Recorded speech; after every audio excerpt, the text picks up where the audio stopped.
যাবি না? দেরি হয়ে গেছে রে, এমনিতেই লেট হয়ে গেল ঢুকতে। হ্যাঁ চল যাওয়া যাক। বলছি যাবো। দিয়ে ভাই কেমন আছিস? এই চলছে রে।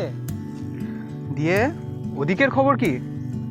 আর ওদিকের খবর এভরিথিং ইজ ফাকিং ব্রো। হয়ে গেল হাফুস। আরে তুই বেশি বকিস না তো। এই জঙ্গলের কথাটা বলে বলে তুই আমাকে পাগল করে দিলি। তা ভাই সেই জঙ্গলটাই কবে নিয়ে যাবি? কি সব রীতিনীতি আছে বলছিলি, কি সব ভূত মা হাবিজাবি আছে, হাওয়া চুপসে গেল ভয়ে, নিয়ে যাবি না? আছেই তো, তোকে আমি একটু মিথ্যা কথা বলিনি, এবং তুই জানিসও আমি কিন্তু সচরাচর মিথ্যা কথা বলি না। এখানকার যে মানুষরা আছে, বিশেষ করে আদিবাসী মানুষরা, এইটার ব্যাপারে, এই জায়গাটার ব্যাপারে সব কিছু জানে এবং যতটা পারে দূরে থাকার চেষ্টা করে। আচ্ছা তাহলে চল তোর ওই ভূত বাবাজিকে একটু দর্শন দিয়ে আসি।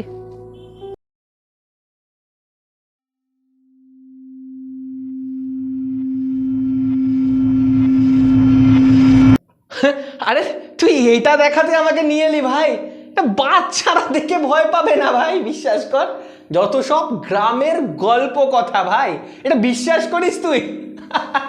দেখ, এটা আমার বিশ্বাস আচ্ছা। এবং গ্রামবাসী লোকেদের বিশ্বাস। আচ্ছা ঠিক আছে, হ্যাঁ। এখানে তোর আমি গল্পের আসর বসাতে কিন্তু আসিনি। ঠিক আছে? গল্প নয় তো কি ভাই, গল্প না তো কি, এটা দেখে মানুষ ভয় পাবে। ঠিক আছে, তোর যদি বিশ্বাস না হয় তুই এখানে থাকতে পারিস, নাহলে চল বেরিয়ে যাই। আরে ভাই রেগে যাচ্ছিস কেন ভাই? এইটা দেখে কে ভয় পাবো?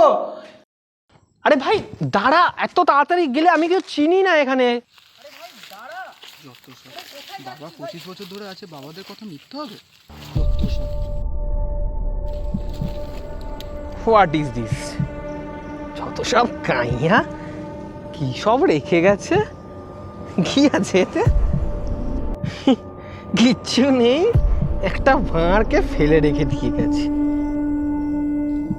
এ ভাই, ওখানে ওগুলো কি হাত দিচ্ছিস? চল চল বাড়ি যাবো, ওখানে সব হাত দিস না। কি হবে? ভূতে ধরবে নাকি?